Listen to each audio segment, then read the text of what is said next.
So today is Mother's Day, and in celebration of Mother's Day, our sister show Media and Society earlier spoke to some of our leading mothers in the media space. This is despite many challenges that they face, from odd working hours to frequent traveling. This is also somewhat of the mothers that are within the media space, and this is what they had to say about striking a balance between motherhood and work. It literally takes a village within this industry, because you rely not just on your immediate family in terms of who's there, but you rely also on maybe if you have a helper, if you're able to have someone who's looking after, and again, someone you really trust because of the odd hours. Because normally for us, let's say if we're shooting on a film set, I could even go out and shoot at about 3 in the afternoon and come back the following day at about 5 or 6 in the morning. So you really need people you really can rely on. Yeah, that's a tough one. Your first thoughts when you heard the story? We see you, I think we see a lot of your work. We don't see you so much because you're a lot of the time behind the camera. But that also means you're traveling a lot. You're spending a lot of time on the field. How do you deal with that? Is it pressure for you?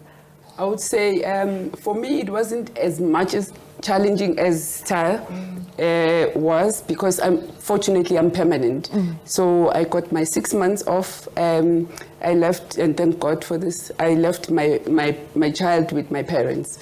So it allowed me space to go back to doing what I love doing and be sane, and knowing that my child is with my parents who love her so much and she's safe, and I can continue without a worry. So whenever I took time off, I would go to Durban. She was in Durban at the time. I would go to Durban for like a week to see her and then come back and fully focus on my work. Yeah. So the support is amazing, because it still is.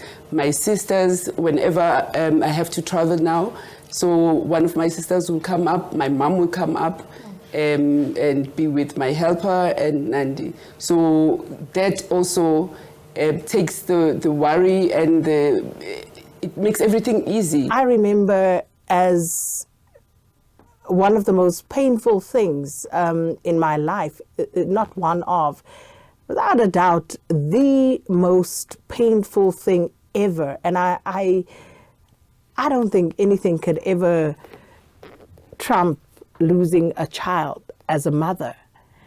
And I remember coming back to work. And it actually makes me emotional just thinking about it. I came back to work and I had to go on the radio. And I remember I was not even present. But I had to do what I had to do. But in that moment, all I wanted to do was cry. And I think at some point, the listeners could hear that. And you know, this is the authenticity that we bring. Because I'm not a radio Sakina and a Sakina at home and Sakina the mother. I am all of these things